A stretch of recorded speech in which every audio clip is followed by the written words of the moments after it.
जय हिंद प्यारे साथियों, मिशन वर्दी चैनल में आप सभी लोगों का हार्दिक स्वागत है। मैं सुशांत रावत आशा करता हूं कि आप सभी लोग अच्छे होंगे, स्वस्थ होंगे और एकदम मस्त होंगे। तो साथियों, दो लाइनें आप सभी के लिए कि लहरों से डरकर नौका पार नहीं होती और कोशिश करने वालों की कभी हार नहीं होती।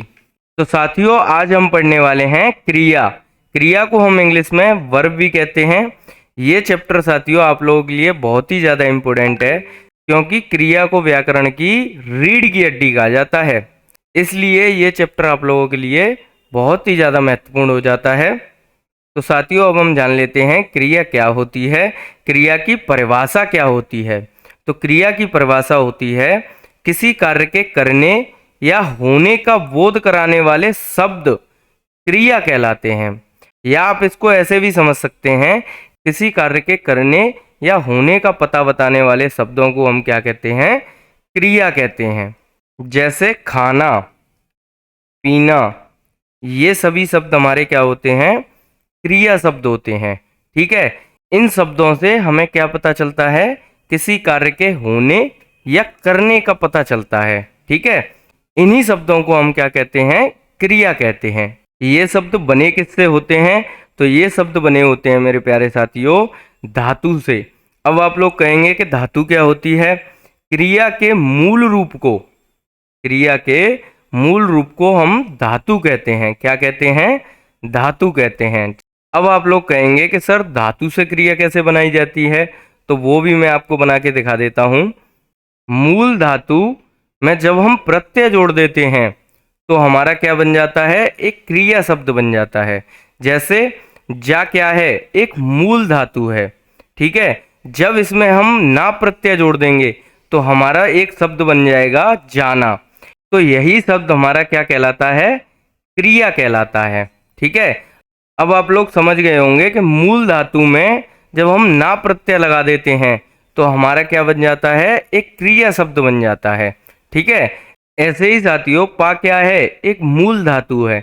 जब इसमें हम ना प्रत्यय जोड़ देंगे तो क्या बन जाता है, पाना, और ये क्या कहलाता है, एक क्रिया शब्द कहलाता है। ऐसे ही खा क्या है, एक मूल धातु है।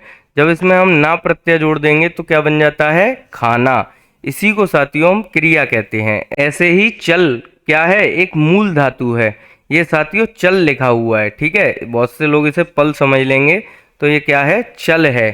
ठीक है, जब इसमें चल में हम ना प्रत्यय जोड़ेंगे तो क्या बन जाता है, चलना, और ये भी हमारा क्या कहलाता है, एक क्रिया शब्द कहलाता है। ठीक है, अब आप लोग समझ गए होंगे मूल धातु में प्रत्यय जोड़कर क्रिया शब्द का निर्माण किया जाता है। ठीक है, अब साथियों हम देख लेते हैं क्रिया के भेद। तो साथियों क्रिया के भेद कितने होते हैं, 3 भेद होते हैं। कौन कौन से, एक होता है हमारा क्रम के आधार पर, एक होता है हमारा संरचना के आधार पर, और एक होता है हमारा संरचना एवं प्रयोग के आधार पर। ठीक है, तो साथियों सबसे पहले हम देख लेते हैं क्रम के आधार पर क्रिया के कितने प्रकार हैं।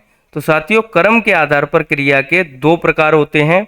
एक होता है हमारा अकर्मक और एक होता है हमारा सकर्मक। अब साथियों हम देख लेते हैं संरचना के आधार पर क्रिया के प्रकार। तो सबसे पहला होता है साथियों संयुक्त क्रिया, दूसरा होता है पूर्वकालिक क्रिया, तीसरा होता है प्रेरणार्थक क्रिया, चौथा होता है नामधातु क्रिया, और पांचवा होता है कृदंत क्रिया। अगर आप लोगों से एग्जाम में प्रश्न पूछ लिया जाए कि संरचना के आधार पर क्रिया के कितने प्रकार होते हैं, तब आप लोग क्या कहेंगे, 5 प्रकार होते हैं। ठीक है, अब साथियों हम देख लेते हैं संरचना एवं प्रयोग के आधार पर क्रिया के कितने प्रकार होते हैं। तो साथियों संरचना एवं प्रयोग के आधार पर क्रिया के 8 प्रकार होते हैं। ठीक है, संरचना के आधार पर मैंने अभी आप लोगों को 5 बताए थे, संयुक्त क्रिया, पूर्वकालिक क्रिया, प्रेरणार्थक क्रिया, नाम धातु और कृदंत। ठीक है, 5 तो ये होते हैं, प्लस 3 हमारे होते हैं सामान्य क्रिया, सहायक क्रिया और सजातीय क्रिया। इन सभी को मिलाकर कितने प्रकार हो जाते हैं, टोटल 8 प्रकार हो जाते हैं। अगर आप लोगों से एग्जाम में क्वेश्चन पूछ लिया जाए कि संरचना एवं प्रयोग के आधार पर क्रिया के कितने प्रकार होते हैं, तब आप लोग क्या कहेंगे, 8 प्रकार होते हैं। ठीक है, तो साथियों, क्रिया को और अच्छे तरीके से पढ़ने के लिए सबसे पहले हम जान लेते हैं कि कर्ता क्या होता है, क्रिया क्या होता है और कर्म क्या होता है। तो साथियों, क्रिया अभी मैंने आप लोगों को बताई दी थी, ठीक है, कि क्रिया क्या होती है। किसी कार्य के करने या होने का पता बताने वाले शब्दों को हम क्या कहते हैं, क्रिया कहते हैं। जैसे पढ़ना, लिखना, खाना, पीना, सोना, ये शब्द हमें क्या बताते हैं, किसी कार्य के होने का पता बताते हैं, ठीक है। अब साथियों, इसको हम उदाहरण के माध्यम से समझ लेते हैं। जैसे राम पुस्तक पढ़ता है, ये एक वाक्य है। क्या है, एक वाक्य है। इसमें साथियों आप देख पा रहे होंगे, पढ़ता है, ये क्या है, एक क्रिया शब्द है। मतलब किसी कार्य के होने के बारे में बता रहा है। क्या, ये जो पढ़ता शब्द है, ठीक है। अब आप लोग अच्छे से समझ गए होंगे कि क्रिया क्या होती है। अब साथियों हम देख लेते हैं कि कर्ता क्या होता है। जो वाक्य में कार्य करता है उसे हम क्या कहते हैं, कर्ता कहते हैं। क्या कहते हैं मेरे प्यारे साथियों, कर्ता कहते हैं। इसको भी हम उदाहरण के माध्यम से समझते हैं। जैसे राम पुस्तक पढ़ता है, ये क्या है, एक वाक्य है। इसमें राम क्या कर रहा है, पुस्तक पढ़ रहा है, ठीक है। तो राम इसमें क्या हो गया, काम करने वाला ही तो हो गया, कार्य करने वाला ही तो हो गया। और कार्य को करने वाला ही कौन होता है, कर्ता होता है। अब साथियों, कर्ता को हम एक तरीके से और पहचान सकते हैं, क्रिया से जवाब करके। कैसे पहचान सकते हैं, जब हम क्रिया से कौन का जवाब करते हैं, जब हम क्रिया से कौन का जवाब करते हैं तब कर्ता का पता चलता है। जब हम क्रिया से कौन का जवाब करते हैं तब हमें किसका पता लगता है, कर्ता का पता लगता है। जैसे कौन पढ़ता है, मैं क्रिया से जवाब कर रहा हूं, कौन पढ़ता है, तो भाई इसमें कौन पढ़ता है, तो इसमें राम ही तो पढ़ता है। तो राम हमारा क्या हो जाएगा, इसमें कर्ता हो जाएगा। जब हमें कौन का जवाब मिलता है ना, तो वो क्या होता है, हमारा कर्ता होता है। जब हम क्रिया से कौन का जवाब करते हैं और उसके बाद जो हमें उत्तर मिलता है उसी को हम क्या कहते हैं, कर्ता कहते हैं। अब आप लोग कर्ता को एक सेकंड में पहचान सकते हैं, ठीक है। बस आप लोगों को क्या करना होगा, क्रिया से कौन का जवाब मांगना होगा और जो कौन का आंसर मिलेगा वही हमारा क्या होता है, कर्ता होता है। समझ गए, ये आप लोग याद रखना क्योंकि ये आप लोगों के लिए बहुत ही ज़्यादा महत्वपूर्ण है, ठीक है। अब साथियों हम देख लेते हैं कि कर्म क्या होता है और कर्म को हम कैसे वाक्य में पहचान सकते हैं। तो साथियों सबसे पहले हम देख लेते हैं कि कर्म की परिभाषा क्या होती है। वाक्य की क्रिया का फल जिस संज्ञा या सर्वनाम पर पड़ता है उसे हम क्या कहते हैं, कर्म कहते हैं, ठीक है। कहने का मतलब है वाक्य की क्रिया का फल जिस संज्ञा या सर्वनाम पर पड़ता है उसे हम क्या कहते हैं, कर्म कहते हैं। साथियों इसको हम उदाहरण के माध्यम से समझते हैं जिससे आप लोगों के समझ में बहुत ही आसानी से आ सके। जैसे राम पुस्तक पढ़ता है, क्या है, एक वाक्य है, ठीक है। इसमें साथियों आप देख पा रहे होंगे, पढ़ता है क्या है, एक क्रिया शब्द है। क्या है, एक क्रिया शब्द है। इस क्रिया शब्द के माध्यम से हम कर्म के बारे में एक सेकंड में पता लगा सकते हैं। वो कैसे पता लगा सकते हैं, तो देख लीजिए। जब हम क्रिया से क्या का जवाब करते हैं तब कर्म का पता चलता है।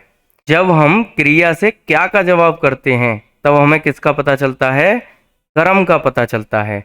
जैसे क्या पढ़ता है, ठीक है, तो क्या पढ़ता है, भाई पुस्तक ही तो पढ़ता है। तो क्या का जवाब मिल गया और क्या मिला, पुस्तक। और ये पुस्तक हमारी क्या हो जाएगी, कर्म हो जाएगी, ठीक है। क्या हो जाएगी साथियों, कर्म हो जाएगी। और अभी मैंने जब आप लोगों को कर्म की परिभाषा बताई थी तो क्या बताया था कि वाक्य की क्रिया का फल जिस संज्ञा या सर्वनाम पर पड़ता है उसे हम कर्म कहते हैं। तो क्रिया का फल किस पर पड़ रहा है, भाई पुस्तक पे ही तो पड़ रहा है। तो पुस्तक क्या हो जाएगी, हमारी कर्म हो जाएगी। क्या हो जाएगी, कर्म हो जाएगी। पर आप लोगों को इतना सब कुछ नहीं सोचना, बस आप लोगों को क्रिया से क्या का जवाब करना है। क्या का जवाब करते हैं तब हमें कर्म का पता लगता है, और कौन का जवाब करते हैं, ठीक है, तब हमें किसका पता लगता है, कर्ता का पता लगता है। बस आप लोगों को ये दो बातें याद रखनी है।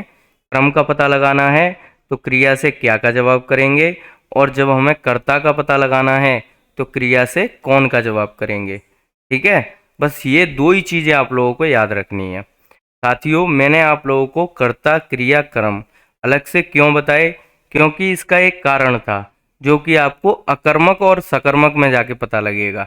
ठीक है, अब साथियों हम देख लेते हैं कर्म के आधार पर क्रिया के प्रकार। तो साथियों कितने प्रकार होते हैं कर्म के आधार पर? दो प्रकार होते हैं। एक हमारा होता है अकर्मक और एक होता है हमारा सकर्मक। तो आज हम पढ़ने वाले हैं सबसे पहले अकर्मक को, क्योंकि आपको अकर्मक समझ में आ गया तो फिर सकर्मक तो आपको ऑटोमेटिक समझ में आ ही जाएगा। तो साथियों अकर्मक में कर्म नहीं होता, इसको आप लोग कैसे याद रखेंगे? तो इसको आप ऐसे याद रखना कि अ जो उपसर्ग लगा हुआ है इसका मतलब होता है नहीं। क्या होता है इसका मतलब?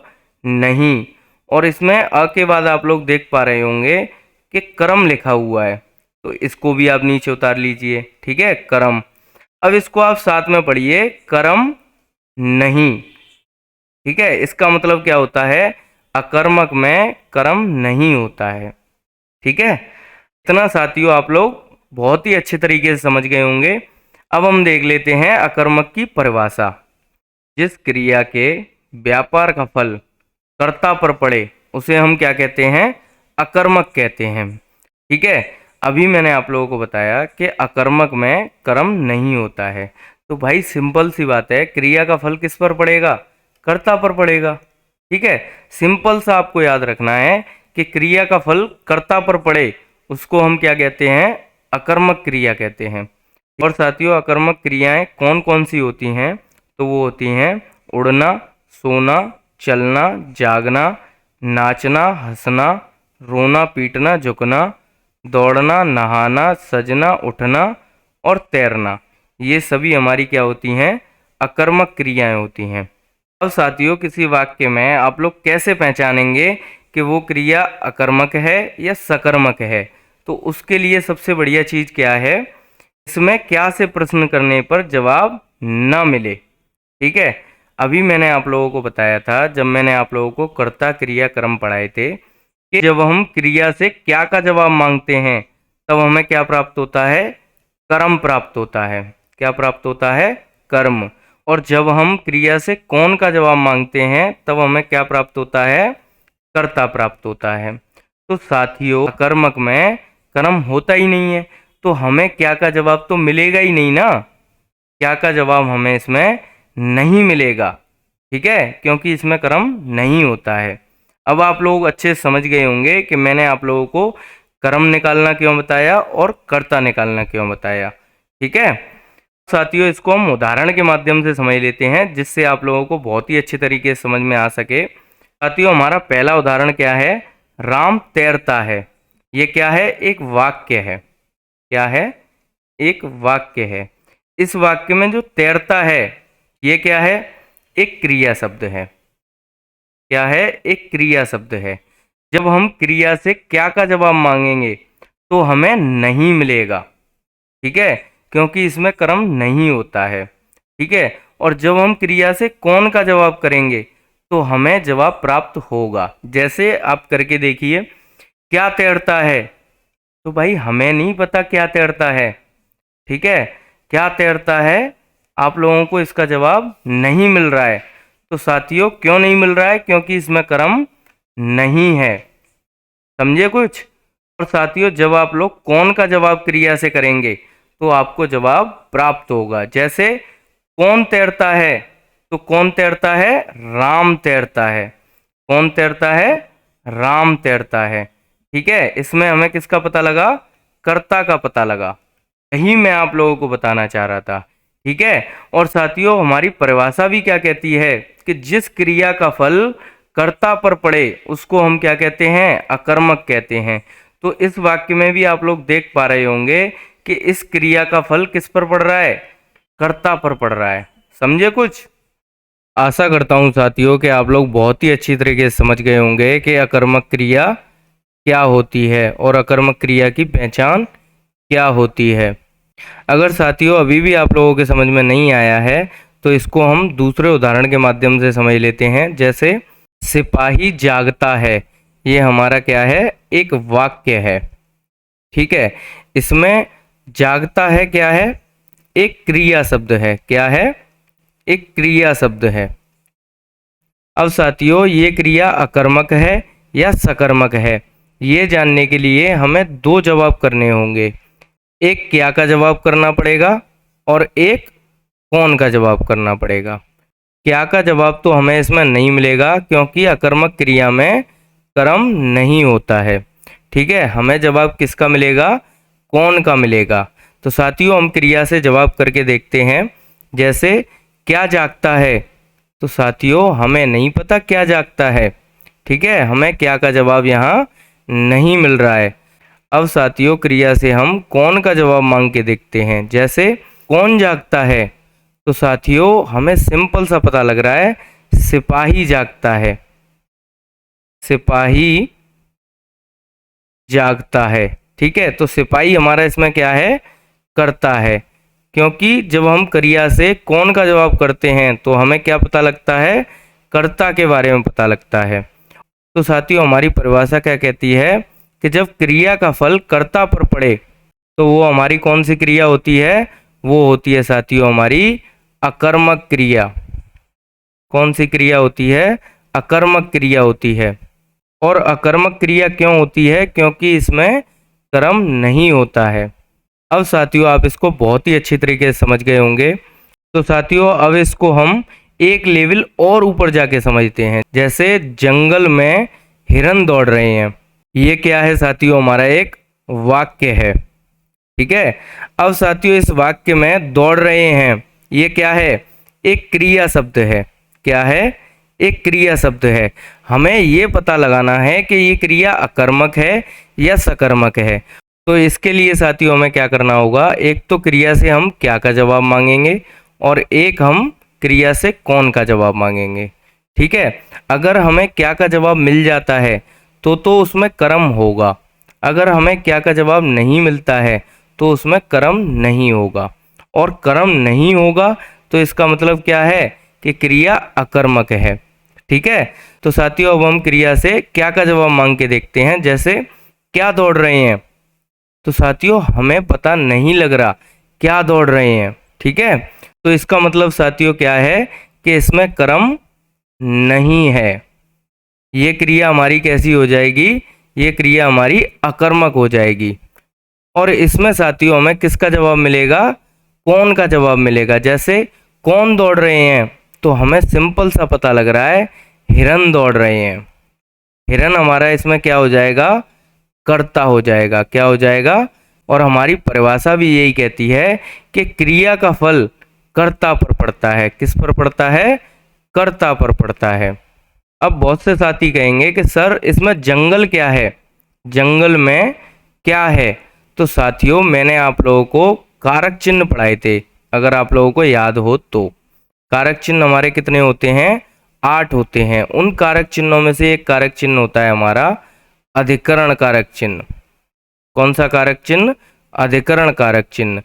अधिकरण कारक की कारक विभक्तियां क्या होती हैं, मैं, पे, पर। ठीक है, तो साथियों मैंने आप लोगों को बताया था कि जब किसी शब्द के पीछे मैं कारक चिन्ह आ जाए तो वो हमारा क्या होता है, अधिकरण कारक चिन्ह होता है। तो साथियों ये क्या हो जाएगा, जंगल एक अधिकरण हो जाएगा। क्या हो जाएगा, एक अधिकरण हो जाएगा। ये कर्म नहीं होगा। ठीक है, बहुत से बच्चे इसको कर्म समझ रहे होंगे पर ये कर्म नहीं होगा। ठीक है, तो साथियों इस वाक्य में कौन सी क्रिया हो जाएगी, अकर्मक क्रिया हो जाएगी। क्यों हो जाएगी, क्योंकि इसमें कर्म नहीं है। ठीक है, आशा करता हूँ साथियों कि आप लोगों को बहुत ही अच्छी तरीके से अकर्मक क्रिया समझ में आ गई होगी। अगर नहीं समझ में आई है तो आप लोग मुझे कमेंट सेशन में कमेंट करके ज़रूर बताएं। और आप लोग नीचे वाले क्वेश्चन का आंसर मुझे कमेंट सेशन में बताएंगे कि इसमें पक्षी क्या है, इसमें आकाश क्या है और इसमें उड़ते हैं कौन सी क्रिया है, अकर्मक है या सकर्मक है। ठीक है, इस क्वेश्चन का आंसर आप लोग मुझे कमेंट सेशन में बताएंगे। तो साथियों मिलते हैं एक नई क्लास में। अगर आप लोगों को वीडियो अच्छी लगी हो तो वीडियो को लाइक करें, शेयर करें और चैनल को सब्सक्राइब करें। जय हिंद।